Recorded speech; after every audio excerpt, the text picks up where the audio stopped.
Hi guys, I am Stuti and this is Mera Wala Grief, a podcast for anyone dealing with loss. When we lose someone we're close to, nothing seems to make sense. And people say all kinds of things from time will heal to इसमें भी शायद कुछ अच्छा होगा, ऊपर वाली की यही मर्जी थी. Do we ever reach a stage in our lives when we actually accept it and are truly able to move on? To talk more about this, I have a very special guest with me this week, Anshula Kapoor. Anshula is the founder of Fankind. We, of course, also know her as the daughter of Mona Kapoor and Boni Kapoor, the younger sister of Arjun Kapoor. But today, Anshula is here to, to open up and share about how she is coping with the loss of her mother. First of all, thank you so much, Anshula. I know you you don't do a lot of interviews. You're reserved, and I really am so grateful that you've chosen this platform to open up and share with us your feelings and thoughts about this. So thank you. You're most welcome. Thank you for reaching out. Thank you for thinking of me as someone who is worthy of talking about something as personal as grief, even though I know that you've gone through similar emotions. I've been dealing with it for almost 10 years now because my mother passed away in 2012, March of 2012. So in a few months, it'll be 10 years. And it is, obviously the loss is always personal, but I do agree that unfortunately or fortunately, the only people that can relate are the people who've gone through a similar loss. And I keep saying this. I wish that our club of people who are grieving for a loved one remains as tiny and as small as possible. But seeing how the pandemic has been over the past couple of years, as well as just life in general, it's not as easy to go through life without feeling this kind of loss, this kind of grief, this kind of emptiness. I wouldn't say brokenheartedness because it's that constant feeling of like you're missing a limb, like something is missing. It's not like it's not broken, it's just missing, and you know what it felt like when it was there, and now it's just not there. You know, you're so right when you say this, because this is something I experienced myself. कि even जब condolence message आते थे, those who had gone through something similar, somehow they managed to reach me. Even if they wrote one line, I could understand, I could feel what they were trying to say. And usually, and I've also been in that space where if you don't go through something like this, you just have no idea what it means. And even how do you console somebody who's gone through something like this? Pandemic made this particular period has been so terrible. So many people have suffered that I thought it's so important that we talk, because we even do not have the right language, the vocabulary to be talking about this. Some days are tougher than the rest. You know, some days you can, and I'm sure you understand this. You've been carrying this pain for now 10 years. You know that there are some days where you can immerse yourself in work and for some time actually forget that something like that happened. And then some days are very tough. And that happened to me yesterday. I was speaking to a friend and I said, "Kuch na adhura lag raha hai." It's like it's incomplete. कुछ खत्म नहीं होना चाहिए था because अधूरा है. And she told me something. She said, you will always feel this. You will never feel that it's a full circle and that full stop is normal. How have you been dealing with this? I mean, let us in. You are someone who comes from a family that is in public gaze. To grieve while people are watching is tougher. And how did you make sense of this? You were younger. This was 10 years back. What do you remember of that period? Honestly, I just turned 21 when mom passed away a couple months after that, and I was studying in New York. I was back in Bombay because a few weeks before she passed away were not the best where she's concerned. She was in the hospital more than she was at home. But we still weren't prepared because we still thought she has a few more months. So when it happened, it was still like, it was unexpected. And this seems like a very small thing to even think about and talk about, but like, it was so unexpected that I didn't have white clothes. So the day mom passed away, my cousins and my friends have rallied. मैंने किसी का चूड़ीदार पहना है, मैंने किसी और का कुर्ता पहना है, किसी और का slip पहना है, just so that there was something for me to wear for the cremation. Like the day that mom died, we got her home because when she was going through, she passed away because she had breast cancer. That was the primary cause of death. But breast cancer causes other complications in the body because of which her body shut down, and that's actually what caused her to expire as early or when she did. The one thing that we were grateful for, or that I was grateful for immediately when it happened, was that she was no longer in pain. Because the last visual of her being alive was in the ICU with every kind of machine and wire coming in and going, like coming in, coming out of her. It was just, it wasn't mom. That was not mom. And to remember her like that, and to see the fact that they had to keep her sedated and unconscious because she was in so much pain if she was awake, that's just not the way you want your mom to live. So my immediate first thought was that she's not in pain. I don't know where she is right now. She's obviously not in her physical body, but wherever she is, she's not in pain. And that for me was like the only thing I held on to for the first few weeks. But the first week was a blur. There were people coming in and saying, like you said, there were like, some people have probably gone through it, but people my age at that point, I didn't know a single friend who'd gone through it. And I'm grateful for that because I don't want anyone in their 20s to have to go through this, or even younger. So, and most of my friends, barring one or two, were in college outside of India. So in that sense, Arjun Bhaiya's like friends and support system became my support system. Obviously, our cousins were here. But it's a blur. I remember Ria Didi like making sure I have something to eat and like just not feeling hungry, just not feeling like anything can go in. And we kept mom in I don't know what to call it. So I call it an ice coffin, sort of like it's that refrigerated thing where you can preserve the body till it is time for cremation. And that was right outside of my room, like where we placed her. So people could come and pay their respects till we had to take her to the crematorium. And for the first 2 years, every time I thought of mom, I either thought of her in the ICU with 100 tubes coming out, or I thought of her lying outside my room in the ice coffin. I couldn't access my memories of her when we were anything but that. It took me 2 years to even remember, like, one time when we were watching a movie, for example, I wasn't well. We were watching a Disney movie. She came home early and she just sat with me and we just saw 2 movies back to back. It took me a long time to access that memory. And that's not even like a heavy duty memory. It's just something that you probably like do with your mom day in and day out. And whoever says time heals all wounds, or like, you know, you won't feel it in a few years, it's rubbish. You feel it. I feel it 9 years. I wake up 9 years later, and sometimes my first thought is still mom. Something is going on in my life, happy, sad. My first thought is still mom. It's always going to be that person because that person was so integral to you. It's just time helps you mold your life around that loss, because also for the first year or two, every time I laughed, every time I felt happy, every time I saw something that like made me feel any emotion that was not a sad emotion, it was immediately followed by guilt. I was going to come to that. So it was like I'm laughing because I'm watching something funny, or I'm laughing because I'm sitting with a friend of mine and we just cracked a joke. But oh my God, how can I be happy because my mom is not here.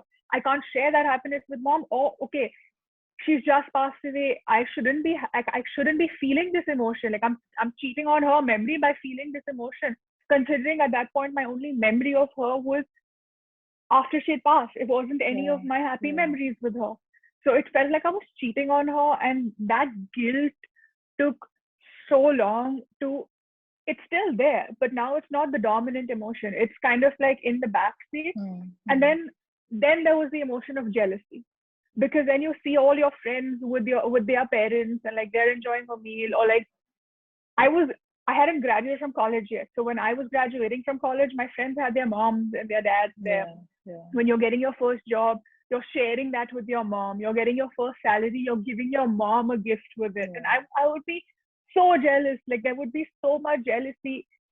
Thankfully, there wasn't that much anger. There was just like grief of another kind, of like a missing limb kind, and just like guilt and like a little bit of jealousy.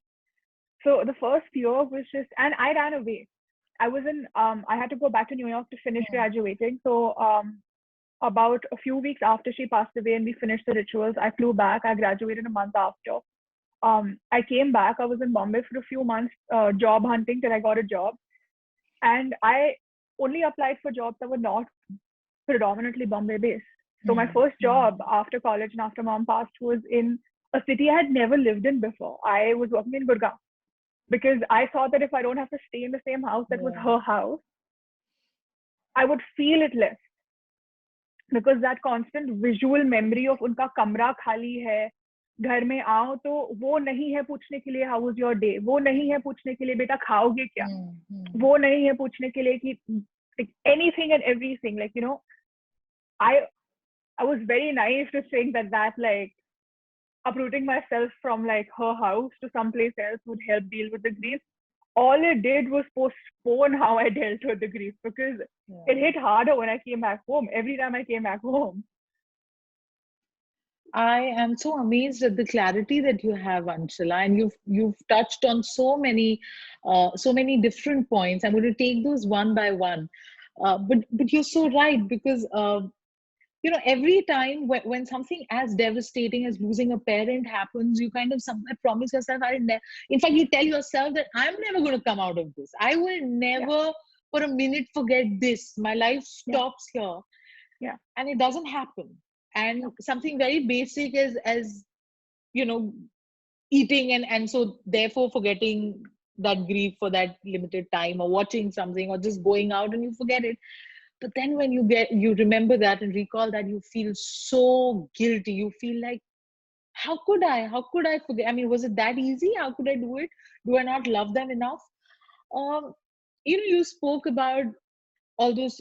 I mean, seeing a parent suffer is just terrible. And I remember speaking about this with Pratik Gandhi also, who spoke about how, you know, sometimes when they're lying in that hospital bed with all those tubes, you know that that's not the life they want either. That's not your person, you know, that's not your mother, that's not my father. And I remember saying this little prayer.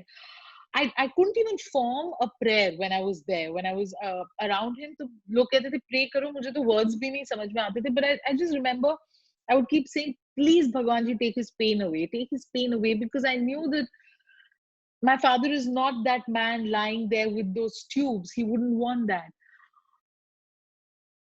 Has faith helped you? Is period में people say pray, have a relationship? How, what is that sphere in your life? Because a lot of people I know find it very difficult after something like this has happened to forgive. There is anger, there is, or just complete heartbreak where you feel like कोई सुनता ही नहीं है, so what's the point? What role has faith played for you? I believe in the existence of God, in some form, shape, or entity, but I'm not overtly religious. Even when mom was alive, she had a mandir in her room and she would pray every morning. That's the first thing she did after showering. I went to a school where religion was very much a dominant part of the school as well for most of my formative years. Having said that, I am not a religious person in my day-to-day life, in my daily activities. So for me, there was no anger with God, like how could you take her, or why are you so unfair, or any of those. There was no anger towards God. There was an automatic shift that happened after she passed away, where instead of, like, even though I wouldn't pray, sometimes I would have mental conversations with someone up there saying like, कल exam है, please अच्छे, मतलब just make sure I do well, or like, you know, tomorrow I have a job interview, just make sure that I don't make a faux pas, kind of a thing. You have those conversations in your mind with someone up there. I don't know how it happened. I don't know when it happened. All I know is a few months after she passed away, I started talking to her instead of talking to God. So instead of being like, you know, having a conversation with her like I would have if she were alive. It became a one-sided conversation with her, but it was me somehow believing that now she's that much closer to her God, so maybe she has like more of a direct connection to him. If not, then maybe if I just talk to her, it'll make me feel a little bit better about whatever I'm struggling with. So I don't know if it's a good thing or a bad thing, the fact that I didn't have such a strong connection with a religious entity in that sense. But however, my brain decided to kind of transform that conversation that I would have with someone higher up than me into my mom. It just, it helped me feel a little bit more close to her while I was still dealing with it. Because obviously in my head, I was like, okay, she's no longer in that cancer body, so she's not feeling pain. I know she can't be happy without me, or at least I don't think she can be happy without me being in the same place as her. But maybe if she's looking down at me and I'm having these conversations, somewhere every time that I've had a conversation with her when she was alive, I've picked up learnings from her. I've picked up the way she thinks. So maybe if I do get some kind of answer in my brain for this one-sided conversation, it is close to what she would have told me if she was alive. So that would help me, because my biggest fear, and till date it's my biggest fear, 9 years down, I still get panic attacks, because my biggest fear is I will forget her voice. I will forget what she smells like. There was a time very recently when, while having one of these conversations in my head, she didn't reply to me in her voice. I replied to me.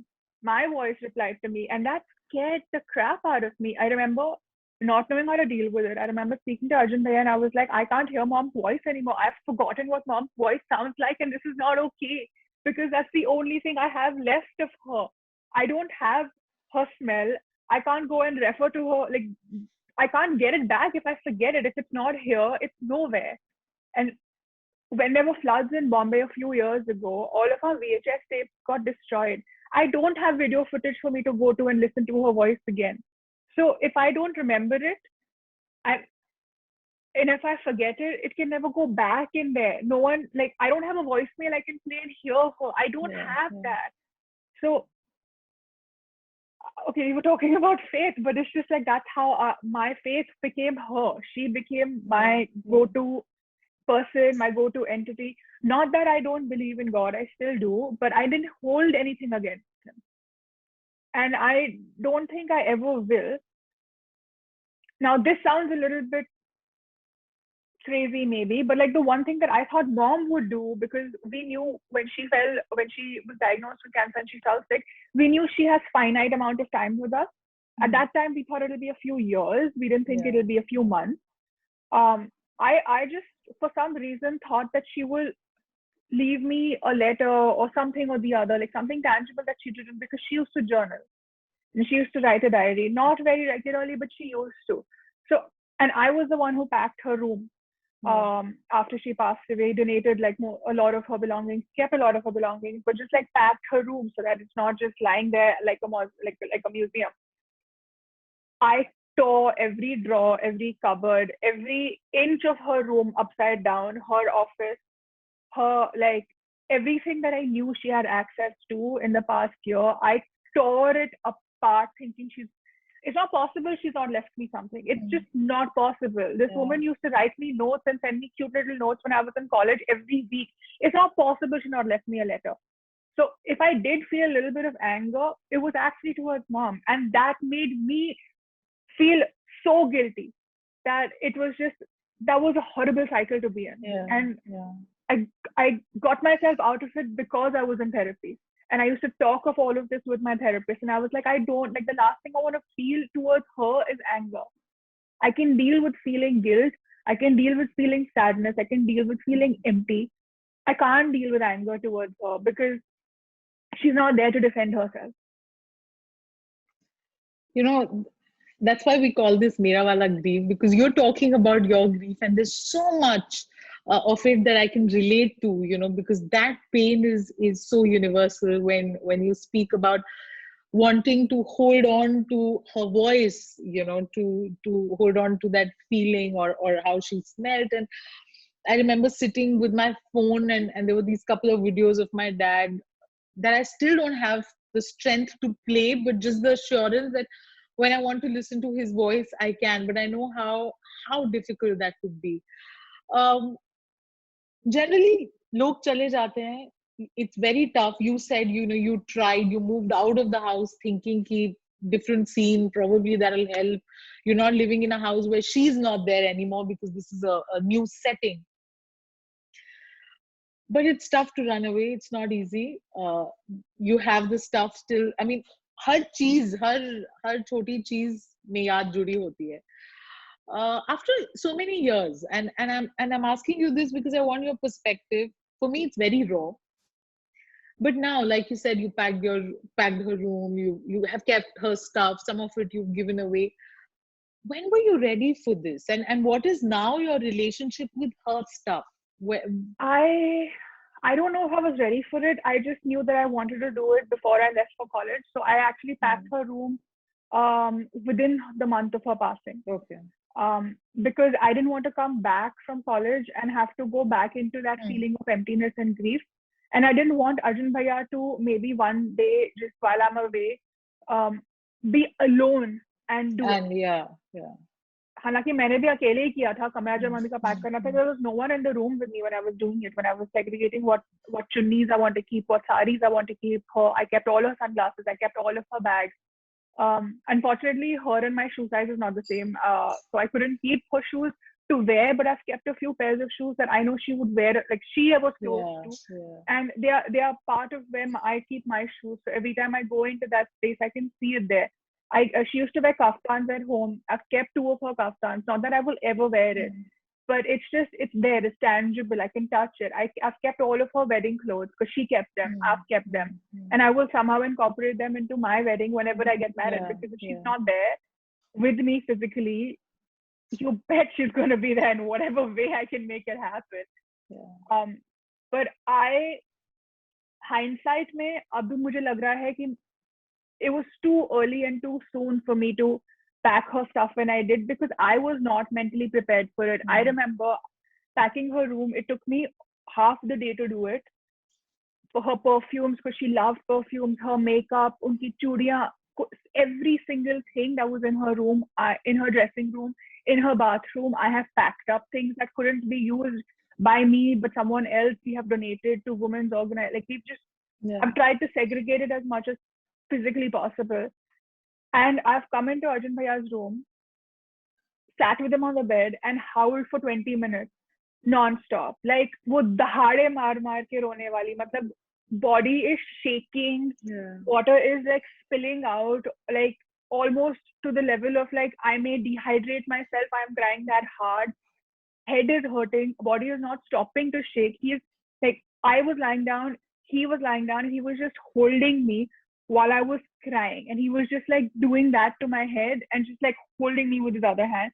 And I have cried and cried and cried and cried, because what I didn't realize is her clothes still had her smell. So every time I took out a thappi of her folded dupattas, that whiff of her perfume would come my way. Every time I took off something from a hanger, her smell would be there. And like she had this habit that if she ever stored her bags, she never stored them empty. Hamesha usme kuch na kuch hota tha. Like sometimes she would leave a little bit of money there, or like there would be something or the other there. And like opening those bags and cleaning them, and then just having these mental conversations of that, okay, this is the last time I know that I was with her when she used this bag, and I know why this bag has a safety pin, because I had a dupatta malfunction. She carried extra for me, and just all of that, like, together was too much. So I wouldn't recommend you do it unless you have someone with you, whether it's your sister, your best friend, your grandmother, your younger sibling, your child, anyone you trust. Just have someone there in that room with you. Or but tab karo when your heart tells you you're ready. Don't do it because you're scared that if you don't do it now and you do it later, it'll hit you even harder, and you don't want to go back into that grief cycle later. People say, and I'm still trying to find my way through it. People say that you feel their presence. You will have instances. There will be signs. Have you managed to do that? Do you feel her around you? I feel her around me. I won't say I feel her around me in tangible signs. It's not like a film scene ki like you're thinking of her and suddenly barish giri shuru ho gayi type. It's not. I wish it was that like, That clear, but yeah, yeah. no, it's not. It's I feel her around me sometimes. Most of the times when I'm alone, most of the times when I'm not feeling okay, she'll talk to me in my head, or I'll be scrolling through social media and there'll be a quote that I would resonate with because it's something so similar to what she would have told me in that moment. Yeah. So I do feel her around. I do feel her around me also when I'm experiencing any kind of joyful emotion. I like, it feels like there was an extra like heartbeat that happened because that was her way of just like, squeezing me with a hug and being like, I'm also here. Like, I can see that you did this and I'm here. Like, don't think that I'm not here. Honestly, the first few years, I was looking for those signs everywhere. I was looking for that to be, it was like a safety blanket hota hai na? It was like Very that because you're actively, not, yeah. because you're not used to letting that go. But now it doesn't happen as often and I'm okay with it. Because I know I don't need to physically feel a sign or physically feel a sign to know she's with me. Now I've accepted that she's with me as long as I'm alive, she's with me because I was a part of her, right? So she's with me. Even if there is no external sign coming my way, I can still have a conversation with her in my head and she is with me. And sometimes I can have a conversation with Bhaiya and just be like, what would mom have said in this situation? And she's with us. She's with us. I get that. A parent going away feels like a betrayal. You were so young, you lost your mother, and like you said, आपके immediate circle में, you haven't seen that. You haven't seen people, who've lost a parent. You don't know. It's scary. It's happened to you. Um, फिर भी you had family, you had friends, you had a real brother. There are sometimes there are people who are alone, who are left completely alone. I'm an only child. I don't have a sibling. When it comes to dealing with grief, Anshula, अकेले ही करना पड़ता है या it matters कि कितने लोग आसपास हैं? डीलिंग अकेले करनी पड़ती है. डीलिंग तो कोई और नहीं करेगा, लेकिन कोई और आपको पर्सपेक्टिव दे सकता है. I was very very fortunate that I had someone in my life at that point who came in through again my sister and Bhaiya's friends who had gone through a similar loss. She's older, she's Arjun Bhaiya's age, but she'd gone through the loss of losing her mother few years before I lost my mother. And in the middle of the night, in the first couple years, when I would get, agar neend aati, to it would be with nightmares. Like I would dream over and over again that she's dying, over and over again in different ways. And I would wake up drenched in sweat, or just wake up with like still like tears fresh, like rolling down my face. And whether it was 2 in the morning, 3 in the morning, 4 in the morning, I just had to send her a message, and somehow she would be awake, and somehow she would talk me down, and somehow I would fall asleep with her on the phone. So it helps to talk to someone who gets it. It definitely helps. Um, and she gave me a lot of ways that helped her. Some of those helped me, most of them didn't help me. But I always knew that I wasn't alone, because sometimes when you're feeling things like guilt, sometimes when you're feeling things like these nightmares, or suddenly, at least in the first few months, in the first few years, there will be moments where you forget that they have passed. And you make a mental note ki mummy se ye puchna hai, and then you're suddenly like, okay, mummy nahi hai. And those used to give me mini attacks at that time. That's when I would not know what is happening with me, because I would be reliving that loss all over again. Just having her to call, or even like knowing I can pick up the phone and call, and knowing that I'm not the first person in the world to go through this. There are millions of others who have gone through this, and they found a way to live. because your first thought is मैं नहीं जी पाऊंगी उनके बिना, कभी जिया नहीं है, होगा नहीं, होगा ही नहीं, बैकबोन थी, बैकबोन टूट चुकी है, अब पैरालिसिस हो चुका है, अब जीना ही नहीं है. But then you see others who are living because they found a way to hold that grief without it causing them trauma and build their lives around it, because that grief is what made them remember all the memories, but they've built their life around it without stopping themselves from living. Because my mom would never want me to become a shell of myself, right? So like it helped knowing that like I have someone to kind of talk about this with, but at the end of the day, the healing I have to do on my own. Of course, I seek therapy for a little while as well, and that helped a lot, especially when I was feeling frustration with myself कि मुझे कोई mummy की यादें क्यों नहीं ध्यान में आ रही? Why can I not think of her? Why am I only looking at her in that ice coffin? Why am I only looking at her in that ICU bed? When will I be able to access my years and like 20 years worth of memories with her that I have, where she's smiling and she's laughing, and she is the mom that I want to remember? So all of that helps, but then that's the healing that you have to do yourself, because no matter who you talk to who's lost the same relative as you have, their journey is different and your journey is different. So it's not like a copy paste sort of situation, like manual that you can use, but it is just that like hope. I think that's beautifully explained, Anshula. Finally, generally parents ऐसे बोलते हैं ना, हम चले जाएंगे तब पता चलेगा, तब समझोगे तुम. You made that effort. You said I was slightly angry with her because I thought she'd leave something. You suddenly look for a handbook that they should leave for you so that we can live without them, because you feel like there's no way we can go ahead जब तक वो हमें नहीं बताएंगे how to go ahead, and that's the loss, and that's the incomplete feeling that kind of stays with us.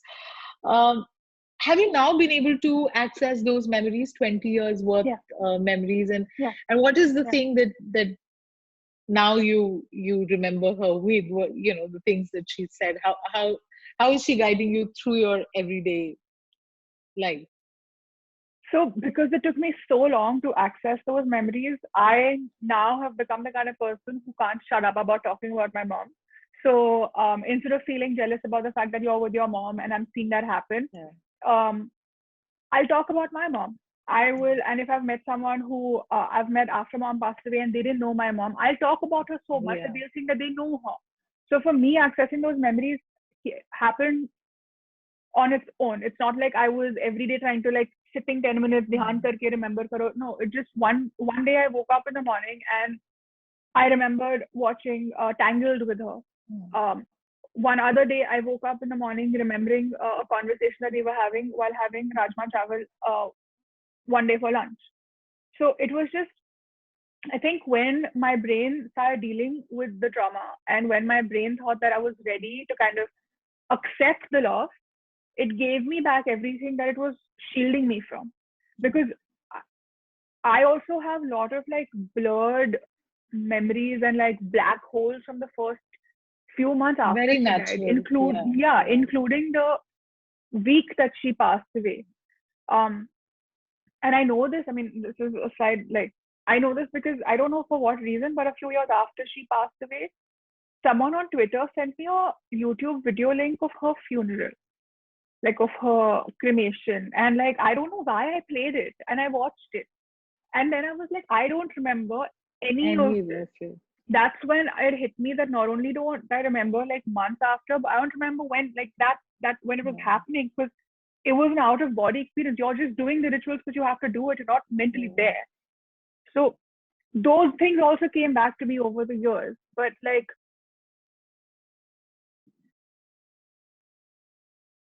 now it's very easy for me to access memories with her, and it makes me very happy to be able to share anecdotes, to be able to, I may not remember exactly what she told me in conversations. I will paraphrase because I remember the mood of what she was trying to explain to me. I'll use that, and when I'll be talking to a friend of mine, we'll be like, mom had once said this, and like now when I look at it in hindsight, I feel like she was so accurate, and like it applies to this situation right now as well. So now it's much easier to access our memories. And now, 9 years out, I can access it without feeling that pang of jealousy or that pang of hurt. Obviously, you're always going to feel that emptiness, and you will build your life around that emptiness. But it's like, I was talking to a friend of mine very recently who unfortunately has also lost both of his parents in a very short period of time. And I was trying to explain to him how this grief and time healing on wounds doesn't apply to us, because the better analogy for us is it's like an ocean with low tide and high tide. When there are low tide, it's like it's in the back of your head, you're feeling that loss and you're feeling that emptiness, but you're able to do things in the day. You're able to do your work, you're able to be with your family, you're able to live your life, so to speak.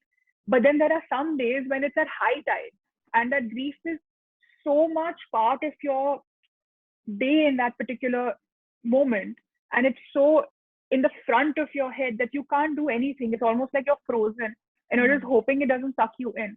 But even if it sucks you in years after the loss, you know low tide is going to come very soon. So you will go back into that new normal that you've created, where that pain and that loneliness is still at the back, but you're still able to kind of be okay with it. So like for me, I think the best thing that happened was to be able to access memories with her again, because that's actually what helped me deal with it in a more healthy manner, and also kind of be able to talk about her loss with people who maybe, because unfortunately I've known now a lot of people whose parents or family close by have gone through the journey of cancer. Thankfully, most of them have survived. But there's always that moment where you don't know what's going to happen because the disease is so uncertain. Just being able to talk about the treatment, or like what happens after if they don't make it, kind of a thing. It helps people, but also helps me grieve. And it also helps me know that I've reached a healthy place where I'm able to talk about it without crumbling. I'm able to talk about it without getting a nightmare that night. And I'm able to talk about it without like dry heaving, because that's basically what was happening in the first 2 years. So it's been a journey that you have to take on your own to be able to reach a place where you build that norm. No one is going to do it for you. They'll be there. Like I've had friends who've been there even when they've not known this kind of grief or loss, who've been there because when I was falling, they were like, we're there. You can fall and you can be down there for as long as you want. We are sitting with you there. When you're ready to get up from there, we'll also get up with you, but just you're not alone. But you have to get up. We can't pull you back up. I'm sorry, I talk in metaphors a lot apparently, but I don't know. But that's why I think it's easier to understand, because we can also see how beautifully you've started with grieving and coping, and now you've started your journey of healing, which is what so many of us actually strive to reach. Finally, Anshula, people who are listening to this podcast, those who are watching this, everybody would be in a different stage of grieving. For some, it would be very raw. Kuch ke liye waqt ho gaya hoga. Some have managed to somehow get a hold on life. Some haven't. What would you tell them? I'm not saying, I'm not projecting you as an expert, but since you've gone through this, what would you tell them? There's no right or wrong way of grieving. Very early on, I was told how to grieve. And that pissed me off, because my loss, how I deal with my loss and how I grieve my loss and how I remember the person who has left us is mine alone. You do not get to dictate how I feel. So if anyone's telling you to be strong, do not listen to that, because you have every right to not be strong every minute of every day.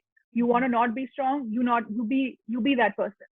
You want to grieve by crying, you be that person. You want to grieve by yelling, you be that person. You want to grieve by momentarily losing faith in your God, you be that person, because that is what will help you get to the next stage and perhaps reach your new normal or your new healthy. So there is no right way, there is no wrong way. And there is nothing wrong in seeking help from the outside in terms of talking to a therapist, talking to a grief counselor, talking to someone who's lost a loved one. there's nothing wrong in it. Obviously, don't go down the route of like self-sabotaging yourself by saying "Ye wo bhi sahi hai in my grief." No.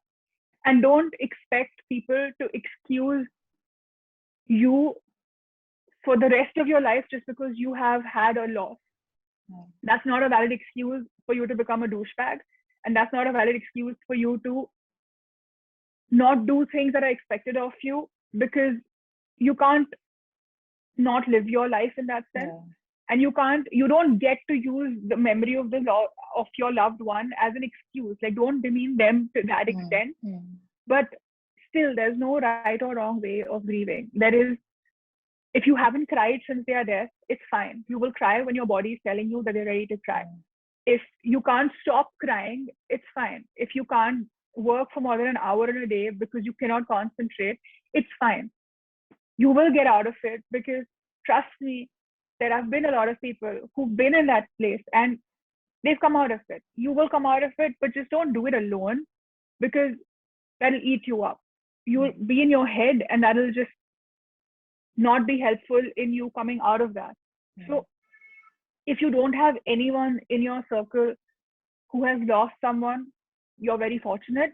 But that doesn't mean that you can't talk to people who you're already close to. You can still talk to your best friend who may not know exactly what you're going through, but they will be empathetic towards you and just be there. So sometimes just knowing that like you're not sitting alone in your locked bathroom crying is helpful. And if someone, whether you're a guy or a girl, if someone sees you crying because you're mourning, you're not weak. Showing any kind of emotion is not weakness. I was very recently, after she passed away, I was crying, and it was not a private moment of grief. It was a semi-public moment of grief. There were maybe like 15 people around, and one of those people came up to me and told me, "Kya kar rahe ho? You can't be this weak. Your mom was not this weak. Your mom was a tigress. You have to be strong. You cannot show emotion." And I was like, I will show emotion, because if I bottle up my emotion, it'll cause me more distress. So you grieve the way you want to grieve. Do not listen to anyone else. There is no handbook in grief. There may be stages that like people more intelligent than us have told us that we will experience. You may not experience all of them in the order that most people do, and that's still fine. You may not experience them at all. You may wake up one fine day and that pressure on your chest may be lesser, and maybe that's the sign that you need to know that, okay, today is probably going to be one of those low tide days where you're not going to be able, you're not going to be thinking of your relative as much as you were yesterday. Don't feel guilty about it. It's fine, because at the end of the day, that loss and that relationship is never going to leave you. Even if you're not presently thinking of that loss 24/7, it doesn't mean that you're betraying the person who's passed away. You're actually betraying yourself, because you're holding yourself back from living a better life. And I always feel like the person who passed away would never want our life quality to suffer to an extent that we're not even, that we're a shell of our former self. I think मैंने बहुत बोल लिया. No, but you've made a lot of sense. You've reached me, Anchala. Thank you so much. You know, the fact that you're saying every emotion is legitimate and there is no handbook to how you must grieve. So there should be no guilt.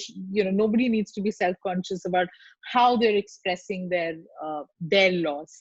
Thank you so much for opening up. I know it's not easy, but you've been so articulate, and I think this conversation is going to help so many people. Thank you for doing this. Thank you for having me on your platform. Thank you for giving me the opportunity to share good, bad, ugly of the process of grieving. And I'm hoping that our little community of people who have lost loved ones don't grow as fast and as wide as this pandemic has made us believe that they are growing. I don't want people to have to experience the grief that we are experiencing if they can help it. That's so true. Thank you. Thank you. Thank you so much, Anchala.